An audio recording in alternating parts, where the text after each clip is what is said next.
CM योगी दिल्ली में प्रदेश में फेरबदल की अटकलें। उत्तर प्रदेश के मुख्यमंत्री योगी आदित्यनाथ दिल्ली रवाना हो गए हैं।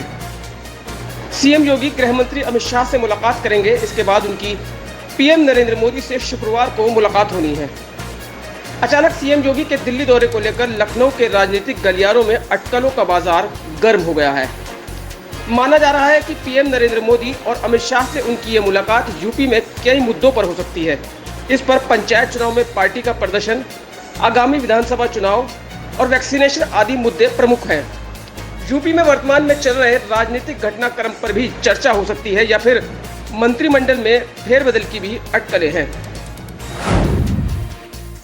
महिला आयोग की सदस्य का विवादित बयान, बेटियों को ना दें मोबाइल, बात करते हुए लड़कों संग भाग जाती हैं। उत्तर प्रदेश राज्य महिला आयोग की सदस्य मीना कुमारी के विवादित बयान पर बवाल मचा हुआ है।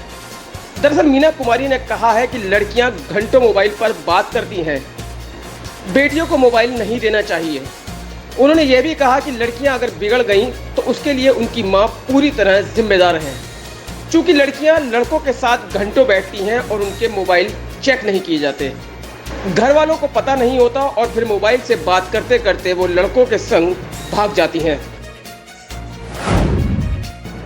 क्या यूपी में फिर लगेगा कोरोना कर्फ्यू? स्वास्थ्य मंत्री जय प्रताप सिंह ने दिया बड़ा बयान। कोरोना वायरस की दूसरी लहर अब थमने लगी है, लेकिन तीसरी लहर को लेकर लगातार आशंका जाहिर की जा रही है। इसे लेकर उत्तर प्रदेश के स्वास्थ्य मंत्री जय प्रताप सिंह ने कहा कि तीसरी वेव को ध्यान में रखकर हम तैयारी कर रहे हैं। पैट्रियाटिक आईसीयू से संबंधित सभी संसाधन पूरे प्रदेश में 20 जून तक तैयार हो जाएंगे। किसी भी जिले में अगर कोरोना के मामले बढ़ेंगे तो हम वहां फिर से आंशिक कोरोना कर्फ्यू लगा सकते हैं। कोरोना संक्रमित बच्चों के लिए नई गाइडलाइन जारी, रेमडेसिविर का इस्तेमाल न करने के निर्देश। देश में कोरोना की संभावित तीसरी लहर को देखते हुए केंद्र सरकार इससे बचाव को लेकर कोई भी कसर नहीं छोड़ना चाहती। इसको ध्यान में रखते हुए केंद्र सरकार ने 18 वर्ष से कम उम्र के बच्चों में कोरोना होने पर उनके इलाज के लिए नई गाइडलाइन जारी कर दी है। इसमें कोरोना के इलाज के लिए बच्चों को रेमडेसिविर ना देने के स्पष्ट निर्देश दिए हैं। साथ ही इसमें बेहद जरूरी होने पर ही सिटी स्कैन कराने के लिए कहा गया है। बिहार के एचडीएफसी बैंक में 1 करोड़ 19 लाख की लूट, हथियार लहराते हुए फरार हुए लुटेरे।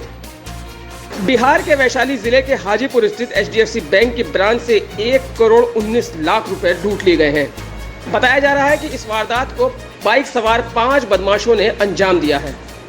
आप तस्वीरों में देख सकते हैं कि किस तरह घटना को अंजाम देने के बाद आरोपी असला लहराते हुए फरार हो रहे हैं।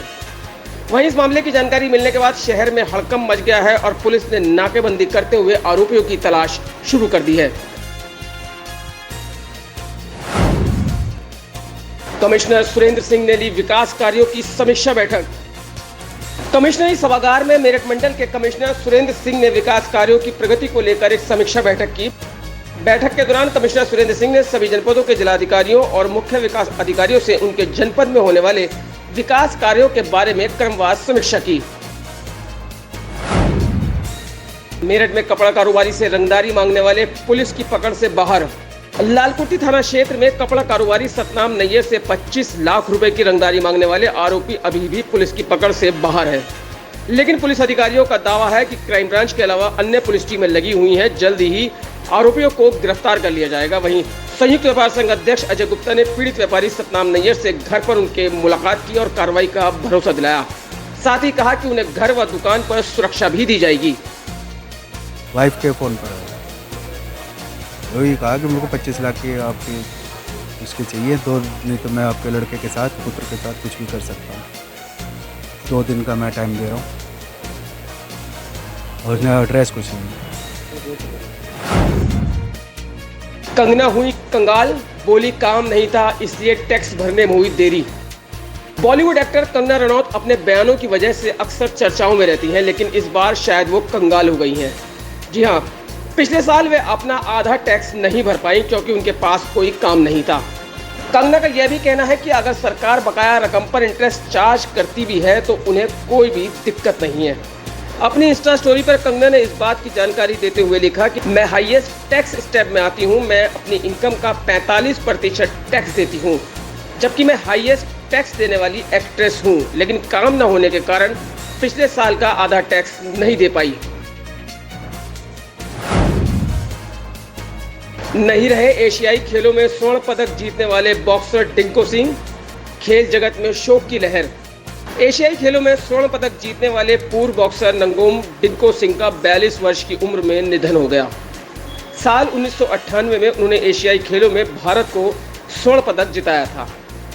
डिंको सिंह बीते कुछ वर्षों से बीमार थे और उनके लीवर का इलाज चल रहा था। उनके निधन पर प्रधानमंत्री नरेंद्र मोदी, खेल मंत्री किरण रिजिजू सहित कई खिलाड़ियों ने गहरा दुख जाहिर किया है। पीएम मोदी ने डिंको सिंह को श्रद्धांजलि देते हुए ट्वीट कर लिखा है कि डिंको सिंह सुपरस्टार थे। उनके जरिए बॉक्सिंग को लोकप्रियता और नई ऊंचाइयां मिली हैं। उनके निधन से मैं बेहद दुखी हूं। मैं परिवार के प्रति अपनी संवेदना प्रकट करता हूं।